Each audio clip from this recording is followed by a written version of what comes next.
Hello friends, welcome to my YouTube channel. हमारे इस YouTube channel में आप सबका बहुत बहुत स्वागत है। आशा करती हूँ कि आप सब अच्छे होंगे और मैं भी अच्छी हूँ।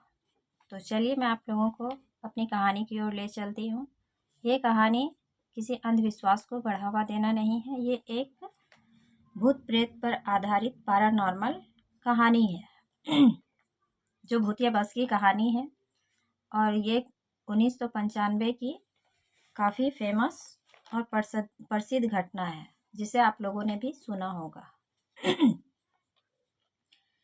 कई दावे ऐसे हैं जो इसे गलत साबित करने की कोशिश करते हैं, पर ये गलत है नहीं, ये एक सच्ची घटना है जो 1995 में घटी थी।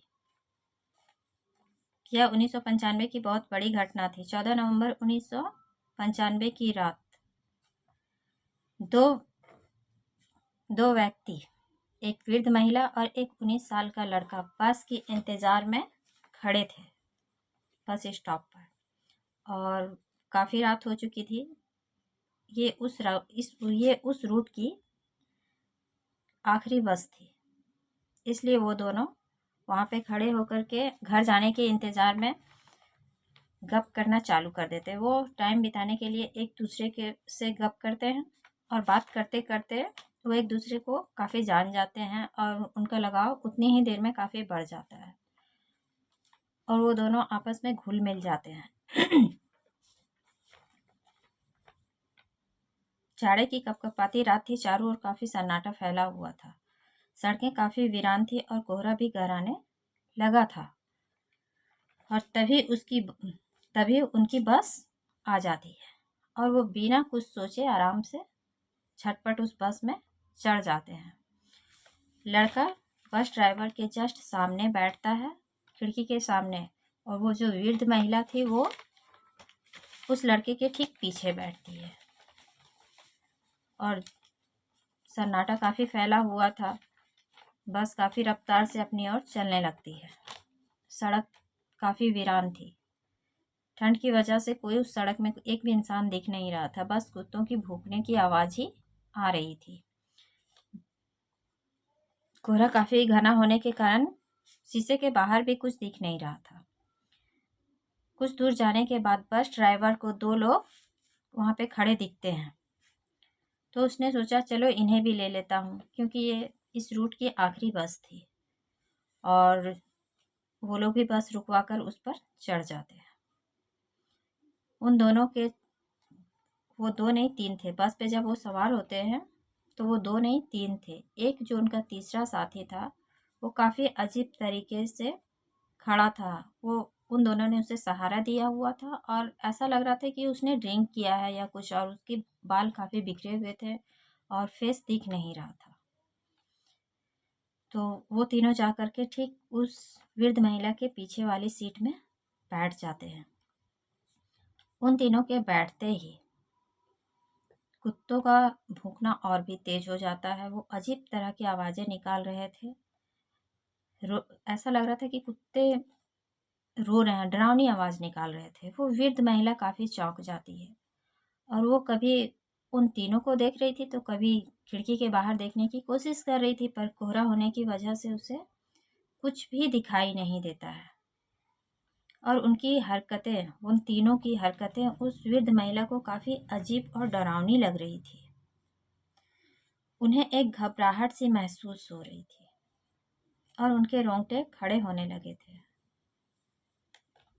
उन्हें एक अजीब सी बेचैनी और वो काफ़ी मतलब अंदर से वो घबराहट सा फील करने लगी थी। उसकी घबराहट बढ़ती जा रही थी। वो बार बार पीछे मुड़कर देख रही थी और अचानक से वो क्या करती है कि वो उठकर खड़ा हो जाती है और उसके सामने जो लड़का बैठा हुआ था उसे एक तमाचा खींच कर मार देती है और कहती है मेरा पर्स निकालो। जो तुमने मेरा पर्स लिया है वो मेरा पर्स दे दो, क्योंकि आज मुझे पेमेंट मिली है, मेरे सारे पैसे उसी में हैं। अगर तुम मुझे नहीं दोगे तो मैं सीधे तुम्हें पुलिस स्टेशन लेकर चली जाऊंगी।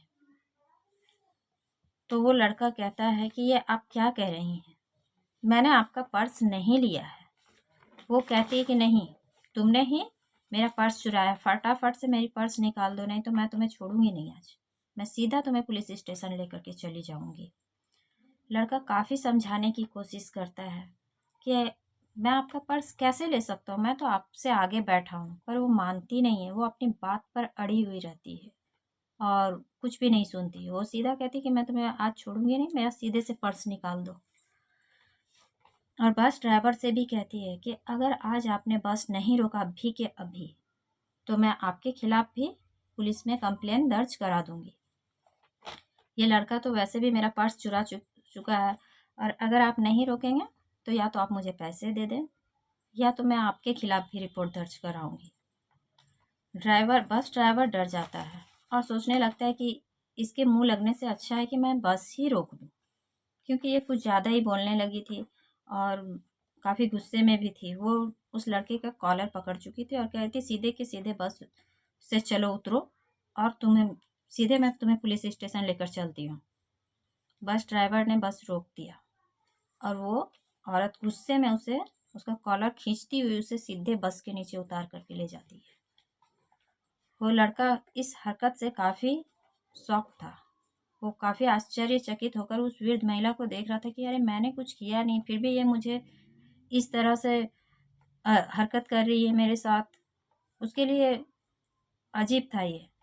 मतलब कोई कुछ किया ना हो और उस पे जब कोई ब्लेम लगा देता है तो उसे बहुत बुरा लगता है। उस तरह वो लड़का भी फील कर रहा था कि मैंने इसका क्या किया है जो ये मुझे मेरे साथ ऐसा बिहेव कर रही है।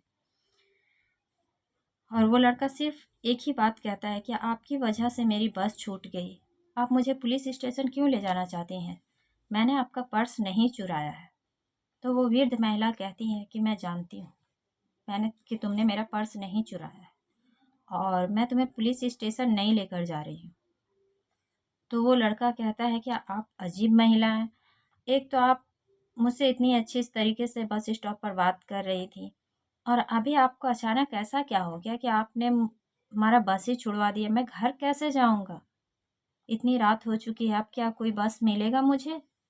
तो वो वृद्ध महिला कहती है कि मैंने तुम्हारा बस नहीं छुड़वाया है, मैंने तुम्हारी जान बचाई है और साथ ही साथ मैंने अपनी भी जान बचाई है।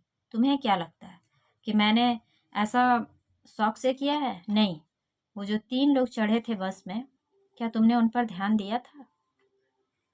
वो लड़का शॉक हो जाता है, बोलता है क्या ध्यान देना, वो 3 तो मैंने भी देखा, वो 3 लोग चढ़े थे। तो वो वृद्ध महिला कहती है कि जब से वो चढ़े थे मुझे एक अजीब तरह की फीलिंग आ रही थी और एक अजीब तरह का स्मेल भी आ रहा था। क्या तुमने ये फ़ील नहीं किया? तो वो लड़का कहता है इसमें फ़ील क्या करने की बात है, ड्रिंक किया होगा। वो वृद्ध महिला कहती है कि मैं तब से उन पर नज़र रखी हुई थी जब से वो चढ़े थे, क्योंकि मुझे डर लग रहा था। और जैसे ही एक हवा का झोंका आता है और उनके कपड़े उड़ते हैं, मैंने देखती हूँ कि उनके उन तीनों में से किसी के पैर नहीं थे, वो विदाउट पैर के थे। क्या ये पॉसिबल है कि एक नॉर्मल इंसान बिना पैर का बस पे चढ़ेगा और आराम से बैठेगा? ये सुनकर लड़का का भी होश उड़ जाता है। वो ये सोचने लगता है कि ये क्या है? तो वो बोलती है कि हाँ, वो भूत थे, वो इंसान नहीं थे, वो आत्मा थे। और वो लड़का कहता है तो फिर आप अब तो उन बस ड्राइवर की तो जान खतरे में है। वो लेडी बोलती है कि हाँ, उस बस ड्राइवर को मैं कंडक्टर को मैं बताने की कोशिश की थी इनडायरेक्टली, लेकिन वो मुझे पागल समझ लेती है, इसलिए मैं उससे ज़्यादा कुछ नहीं बोलती हूँ। चलो हम लोग पुलिस स्टेशन जाते हैं।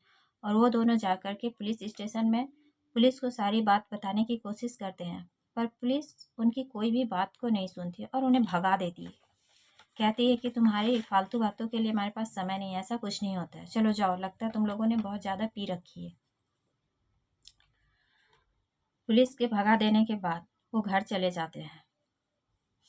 और अगले ही दिन सुबह जब पुलिस के को सूचना मिलती है कि फ्रेगरेंट हिल तक जाने वाली बस 375 गायब है, उसके साथ बस ड्राइवर और कंडक्टर भी अभी तक घर नहीं पहुंचा है, तब पुलिस को होश आता है और वो ये सोचते हैं कि अरे रात में तो वो दोनों, एक वृद्ध महिला और एक लड़का, इसी के बारे में बातचीत कर रहे थे।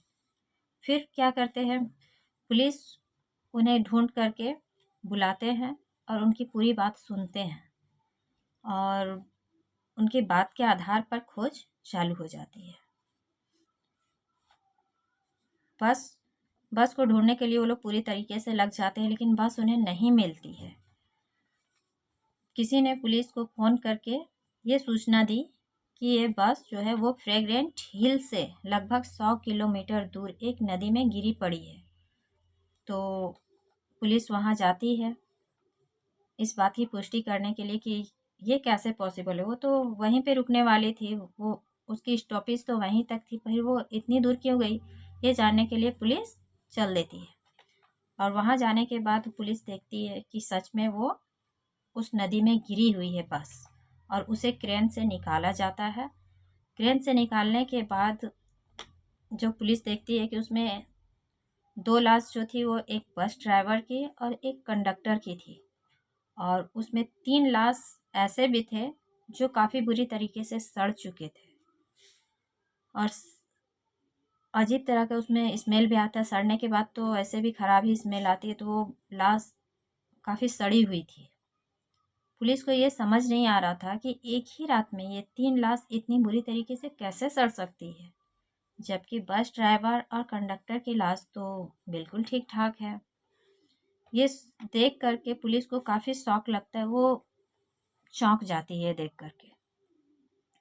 फिर भी वो उसे निकालते हैं क्रेन से और उनकी बॉडी को पोस्टमार्टम के लिए भेज दिया जाता है। पुलिस को ये समझ नहीं आ रहा था कि ये 3 लाशें किसकी हैं और इतनी बुरी तरीके से सड़ी हुई कैसी है।